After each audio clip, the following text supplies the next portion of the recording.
Hi,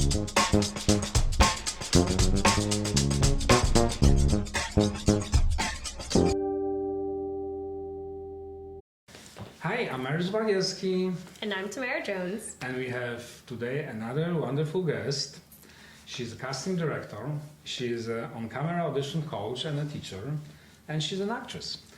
Devin Shacket. She was casting for Emmy Award casting director Julie Schubert, Bowling Misha, Twinklebird casting, Bess Pfeiffer, Kate Lamping, and Meredith Tucker. Yes, and you have a very extensive education background.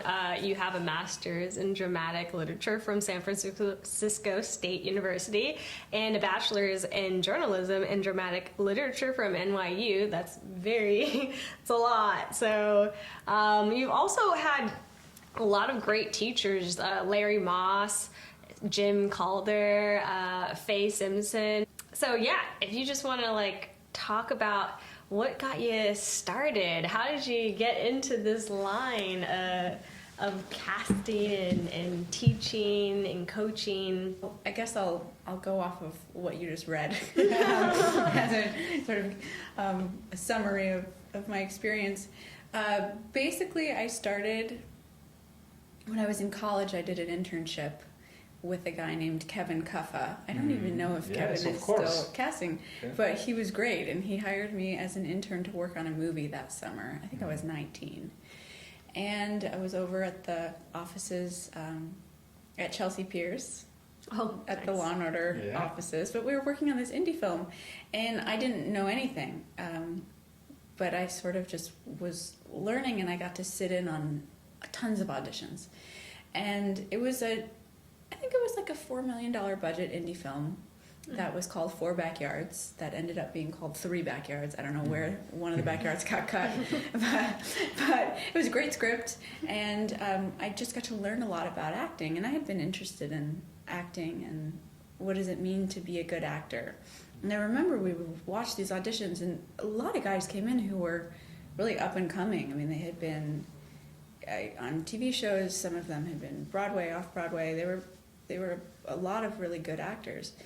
And I didn't know very much, but I remember thinking, well, what makes somebody good? Right? Like, why does one guy get a call back and another guy doesn't? Sometimes it's really obvious, but most of the time it's like, okay, we just see what this person does with the script, what they bring to the table, and I don't know, we go from there. So I finished that internship, and then I thought, oh, casting is a viable career option. Maybe I'll do that one day. So I decided I went to NYU for undergrad. I finished up school, and I decided to get a master's in drama and dramatic literature. So I went to San Francisco State. So I went out there for a couple of years. And just got to learn a lot more about acting. I got to be in a lot of plays, which I didn't really do when I was in school and undergrad. I worked at San Francisco Playhouse and got to know their casting team and just saw how plays get put together. So I just got a whole bunch more experience, and then of course graduated and said, okay, now what? So I finished school and I came back to New York because I just felt like my family's in the Midwest and I knew I wanted to be on the East Coast. And Broadway's here, and I'm a big theater person, so I thought, okay, I'll go back to New York. And I don't know exactly why, except I knew that casting was a job, and I needed a job. So I said, I'll get a job in casting. Like, what else am I going to do with my master's in dramatic literature? So I really wanted to work in the theater, but most of the jobs I was applying for were unpaid in theater. So I said, okay, I guess I'll apply for some film and television jobs because they pay you. So I was lucky enough to get hired at Bowling Misha. And they hired me as an intern, and then I think it was on my second or third day, they said, actually, we want to give you a real job and hire you full-time to work on... I remember which show? What was show? It was ABC Family pilot season. Oh, nice. So I didn't do much with auditions, but I would upload all the tapes, and I kept everything organized, and it was a hard job. I think it was 4 or 5 months, maybe a little bit less. I don't even remember. It was a while ago, but I loved Kim and Beth. I loved working for them. I worked a lot with Michael Rios, who was amazing to work with. And again, just it was getting a whole bunch more experience, and I got to watch a lot of the audition tapes and ask questions about what makes somebody good. So I finished that job, and then I was lucky enough, Kim and Beth said, we know this woman named Julie Schubert, and she's looking for an assistant. And at the same time, Julie actually was one of the first casting directors that she started to call our clients when we started the agency. That's how I know you. I know. Is from Julie. Julie's the most generous human being on the planet, and we're still friends. But she hired me, and she said, I'm working on this television show, and it's called House of Cards. Do you want to work with me? I said, I think I saw a poster for that show. So I started working with her, and I think, I don't know, the first or second week we started on season 2, season 1 came out. So I didn't work on season 1, I worked on season 2 with her. And that was really my first big casting job, because it was just me and Julie in the New York office doing all of season 2. And the show was hugely popular. It was the first Netflix original series. So it's like, think back to when there was no Amazon, there was no Hulu, there were no other Netflix shows. It was the first thing. Yeah. And it was so good. And so everybody wanted to be on the show.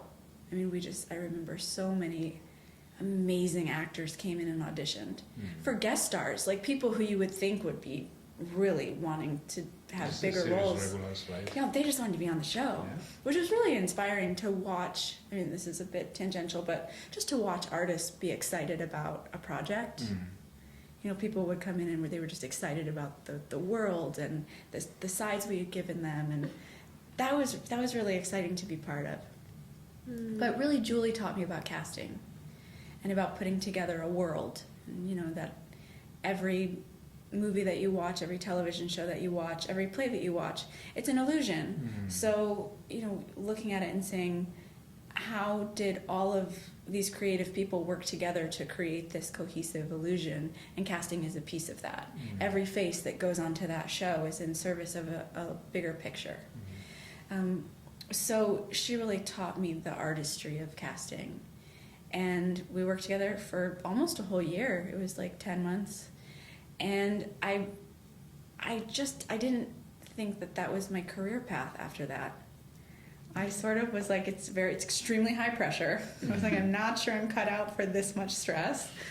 And I really, really loved working with the actors.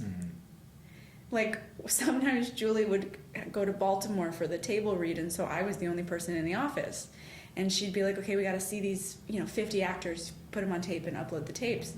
And the poor actors that would come on the days when I was running the office, there would be like, they would be waiting for like 30 minutes to an hour.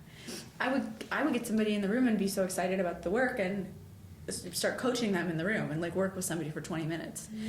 You can't do that in casting. I mean, occasionally there's a time and a place for everything, but that's not really the job. It's...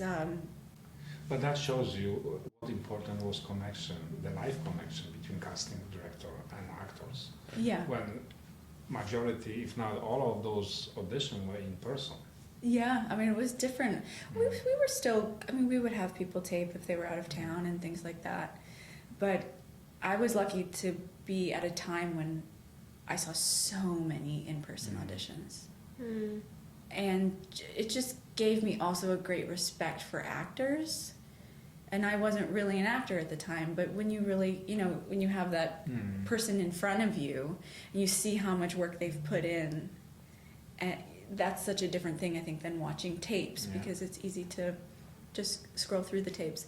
But I will say the great casting directors, and like I learned from Julie and, the Bowling Misha team, the respect that they have for actors is tremendous.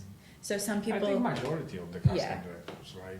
They have... I think you don't do the job unless you love actors.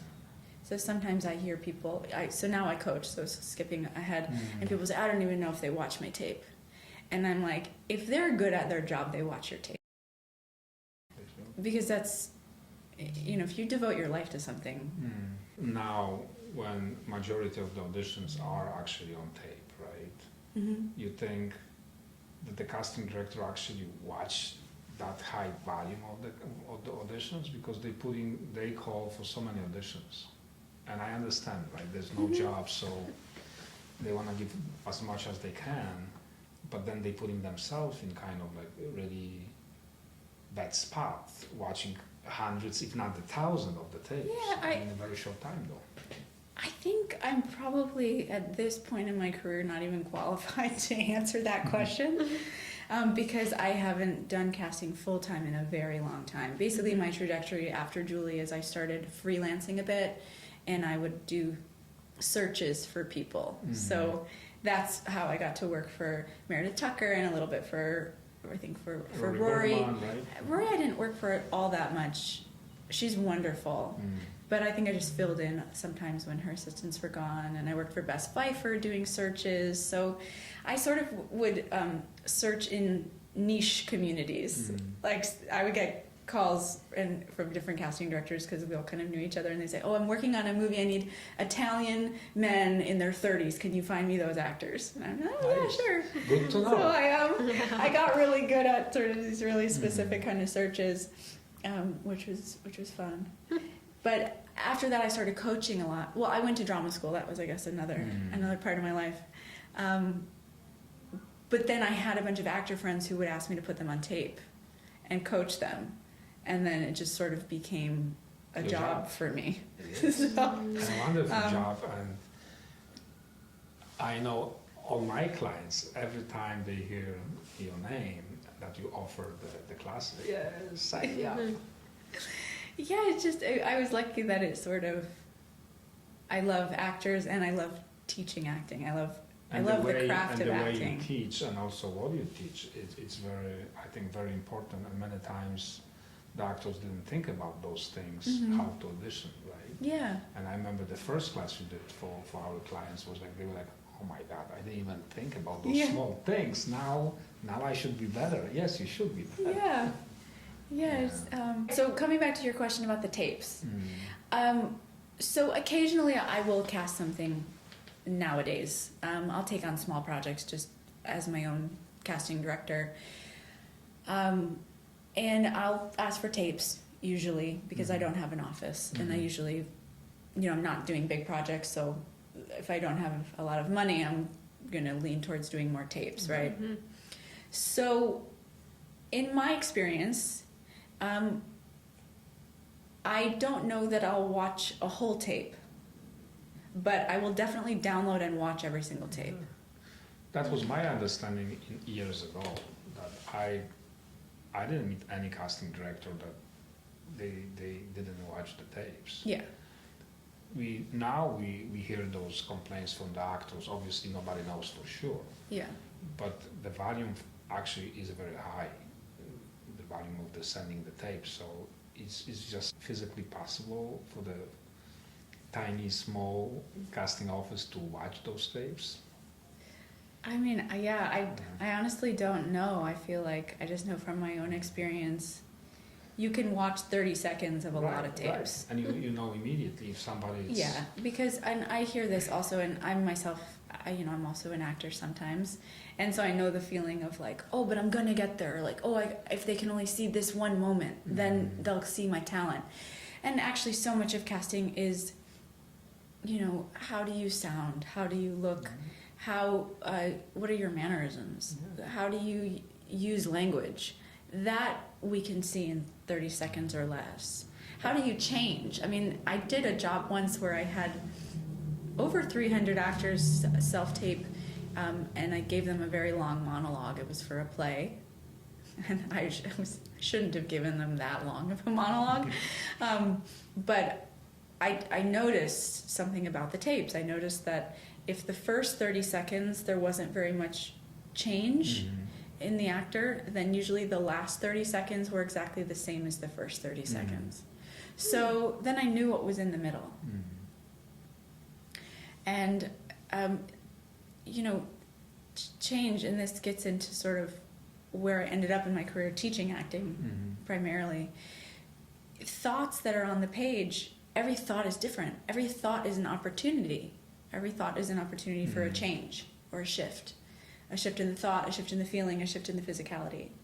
So when I see actors that don't change, it's not that I don't think they're talented. I think also I should say talent. I've never heard the word talent in any casting office I've ever been in. Casting directors are not thinking about your talent. Like, that's not a thing. So casting directors are looking for what do you do with the material? And I mean, maybe you could call that talent, but it's an interesting thing with the tapes. Like, I can only speak for myself, as I said. If I'm going to ask for 1,000 tapes, then I'm going to look at 1,000 tapes. But if the first 30 seconds there's not a lot of variety, I'm probably going to skip to the last 30 seconds. And if there's still no variety, then I don't need to watch the 2 minutes in between, because I know you didn't change.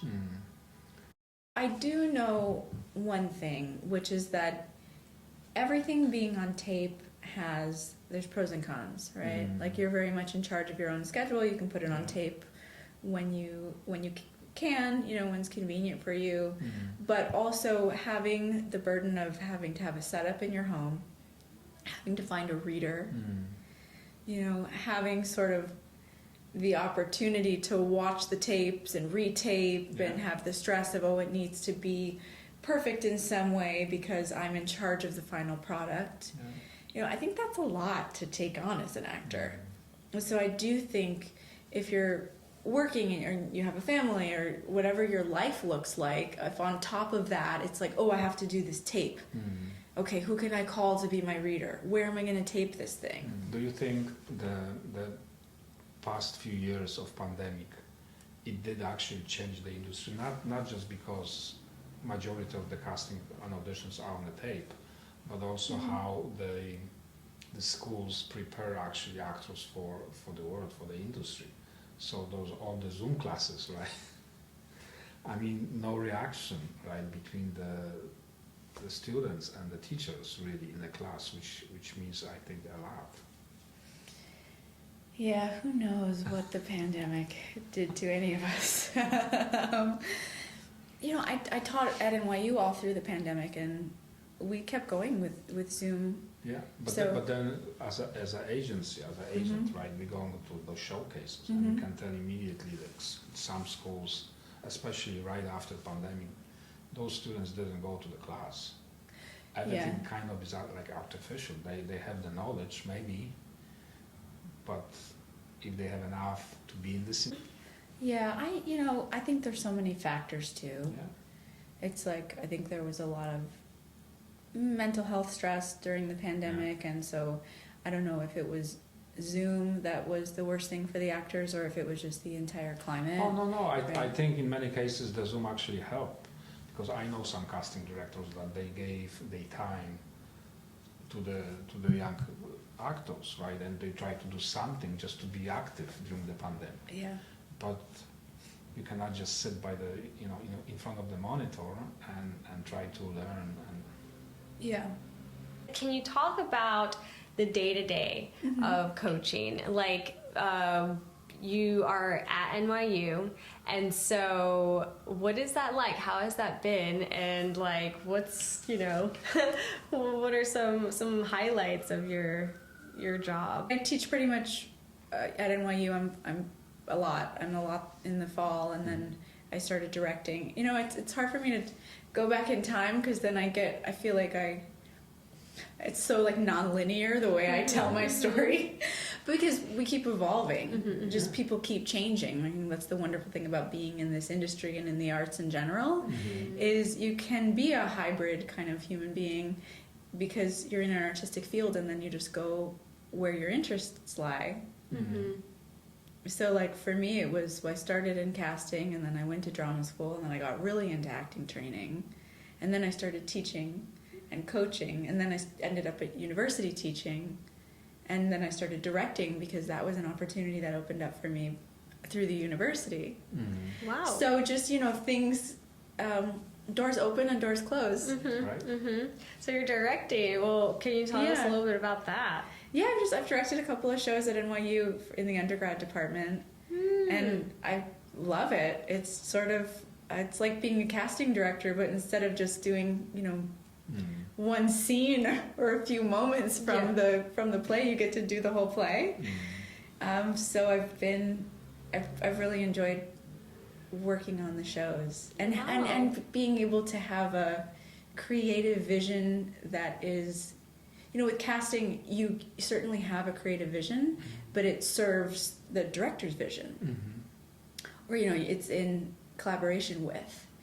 So being the director, you have a lot more sort of power, I guess. Maybe.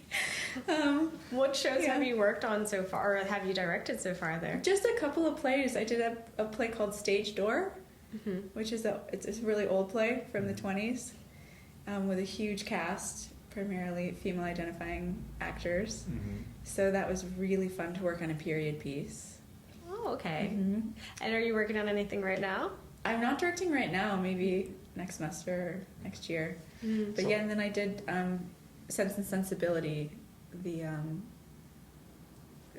like contemporary version of that play. Yeah. You also teach abroad. And for some time you went like almost everywhere, France, Italy, right? Yeah, before the pandemic I was teaching a lot abroad, which was really fun. It's any differences or actually it's the same? There's I mean, I experienced differences for sure.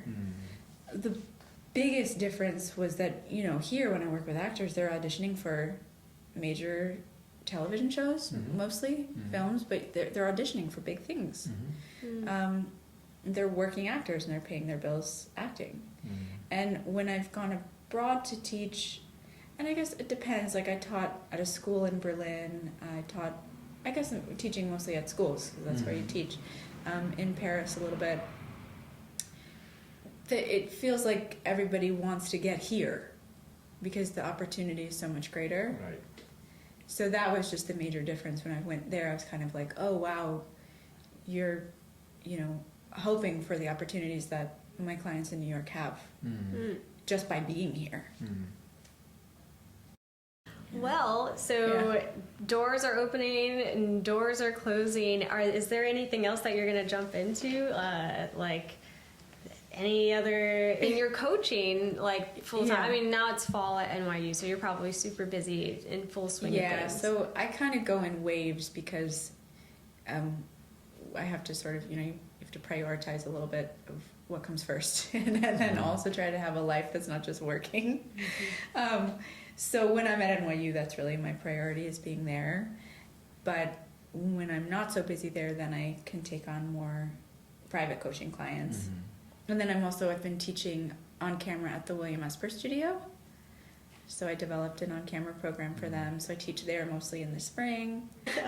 But yeah, you had asked me about Olympia, and Olympia Dukakis was somebody I met when I was training as an actor, and I loved her. I just thought she was an amazing teacher. And so I said, oh, can I... People didn't even know about that she was an amazing actress, but she also was an amazing teacher. Amazing teacher. She taught for almost as long as she acted. She actually trained a man named Ron Van Loo, who is a very famous acting teacher who ran the Yale School of Drama for many, many years. So she trained him earlier in her career, and then she went and had a famous career. And then I met her in her 80s, and I met her in a class, and I was just like, I want to learn more from you. And then I started this training center. So she used to teach at the drama center, and so I got to know her very well. And she was teaching at NYU undergrad, and I was shadowing and sort of apprenticing with her, and then I got hired by the department there. It's nice. Yeah. Wow. Yeah. But I was lucky to meet her and so many other amazing teachers. I mean, you read a lot of the teachers. And there's so many more. Yeah, and some I should probably need to amend that list a bit, because some people I worked a lot with. Olympia I worked a lot with. Oh, yeah. And a guy named Jim Calder, who was at NYU grad acting. We worked together a lot. I did a Meisner training program at the William Esper Studio with a guy named Terry Knickerbocker, so that was 2 years of training. And then, like Bob Krakauer, I took one class with, and Larry Moss, I did like 3 big workshops with. He's amazing also. So, some people I have on my old resume that I just did a couple of things with, and then some people really have mentored and shaped me a lot as a teacher and as a performer. Mm-hmm.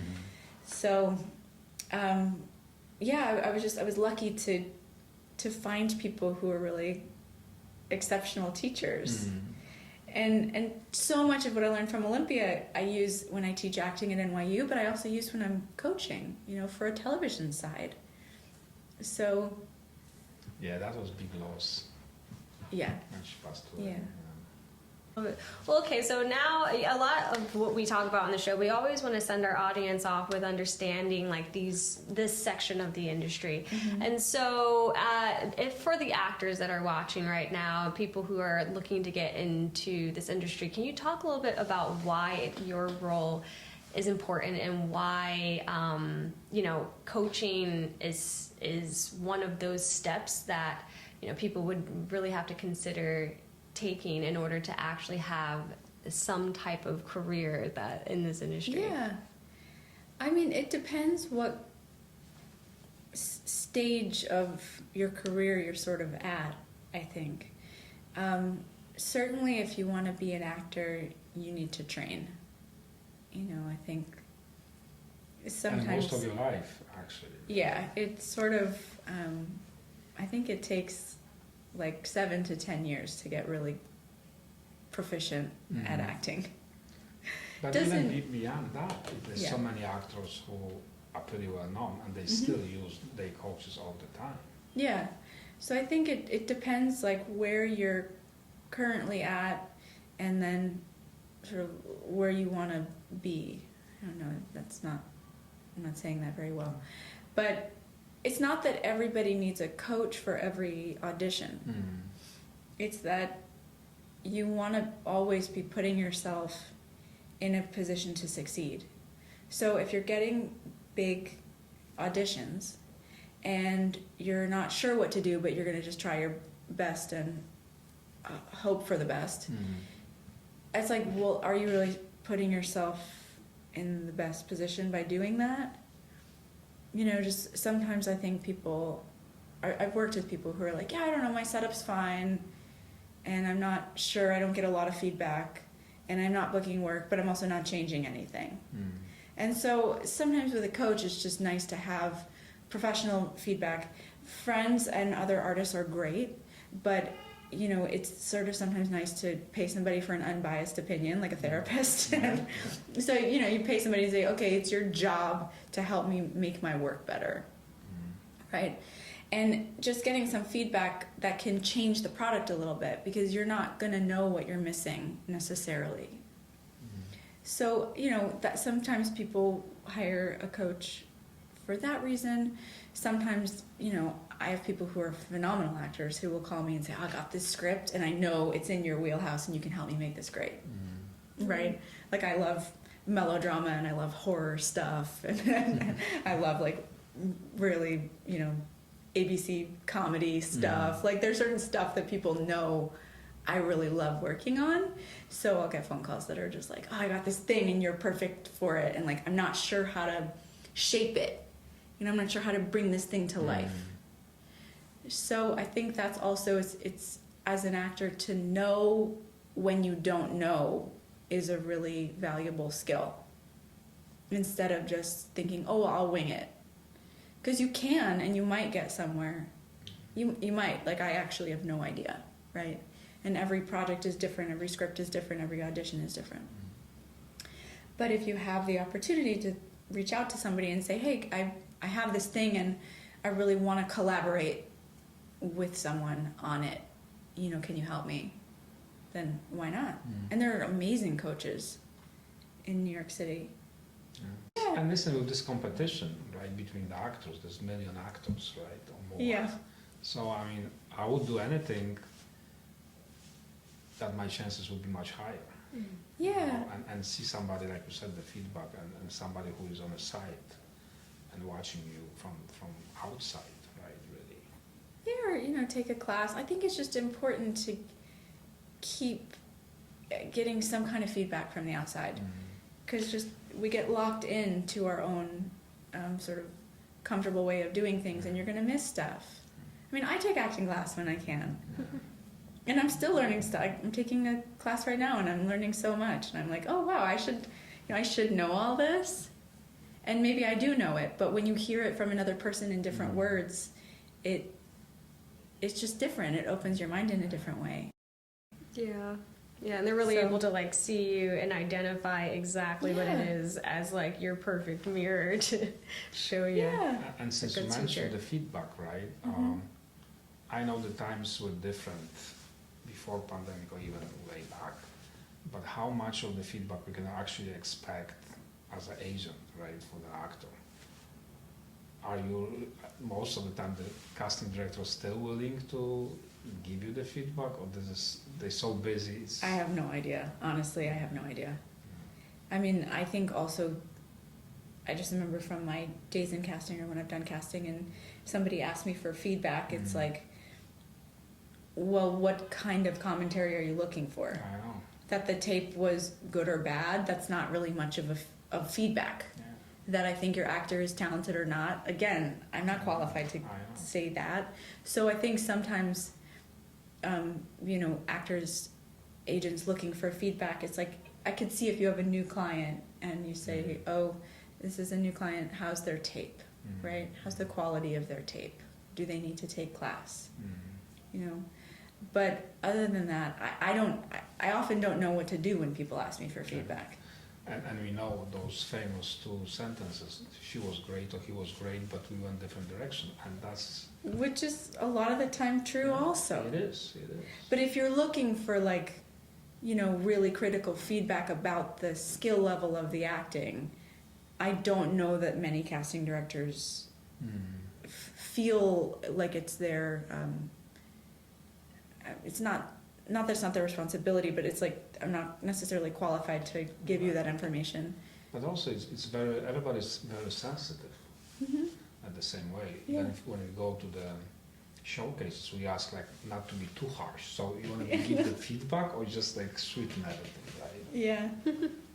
Yeah, I think it's tricky too, and I think that's why it's really important for actors to have a place they go for trusted feedback, right? Because you could get feedback from anyone. You can get it from your mother, you can get it from somebody on the street, you can get it from an agent or a casting director.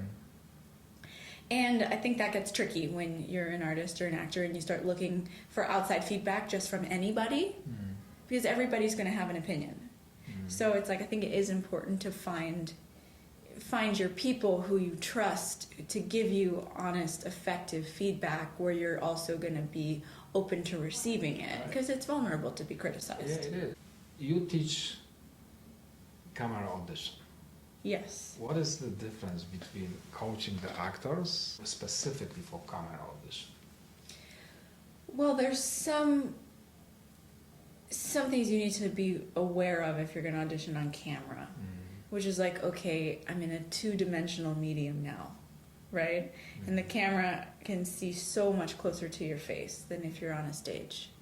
So little things like that, which sometimes, you see somebody auditioning on camera and it looks like they're on stage. And you say, no, you're in the back of a taxi cab. And you're telling, the person who's sitting less than a foot away from you something that you don't want the driver to hear. That would change your behavior quite a lot. So circumstances and, place, how far is the person away from you? You might be my reader in an audition. You're 5 feet away from me, 6 feet away from me. But if I have to pretend like we're having coffee at Starbucks at a very small table, then I have to pretend that you're much closer to me. So little things like that. I mean, that you're in this two-dimensional box, and we're gonna believe what's around you, depending on your behavior. So that's the biggest thing. Yeah. which seems so obvious, I think. but It should be, but it's Yeah. you already learn it's not, because It's they're not, so yeah. surprised about those small things. I work with people sometimes. They go, "Oh wow, this is really make believe." Yeah. And yeah, actually, it's more make believe than you have to do on stage sometimes. Yeah. And it is difference between stage and on camera. I know some casting directors that they have to like put some actors down. So okay, you're not on the stage. Yeah. You don't. It cannot be too big in front of the camera. Well, what happens is it's like, okay, I know people say too big. What does that mean? It means you look like you're in a different reality than you're telling us, from the story that you're supposed to be in. So there's an inconsistency there that doesn't make sense to the viewer. Why are you being very loud if you're at a library and you're 1 foot away from the person you're speaking to? So it's it's a medium of illusion, and you, the actor, have to be aware of what illusion am I creating. I don't want to like go too much and too deep with the university and how the program really teach the young people, especially for the on camera, because majority programs are theatrical, right? Yeah, it's interesting, and I think programs are trying to shift. Yeah. Because, and I feel this way, that you learn how to act on stage, you learn how to act with great text, you learn how to believe in given circumstances and work off a partner. That's how you learn how to act. If you want to act in a different medium, then you have to learn the rules of that medium. And it's just, there's a sort of a missing link in some of the programs where it's like, okay, I know how to act now, so now I can just do it on a screen. It's like, great, but you have to learn how. Do you know how this machine works? Do you know how the images look?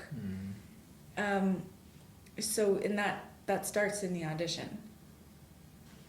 Well, thank you. Yeah. If anybody I know that you're super busy, but if anyone wanted to like look up your website or how to ever sign up and get on a waiting list to take a class, where can they go? And find I you? have a website still, I think. I started a training center for actors called the New York Drama Center. Oh.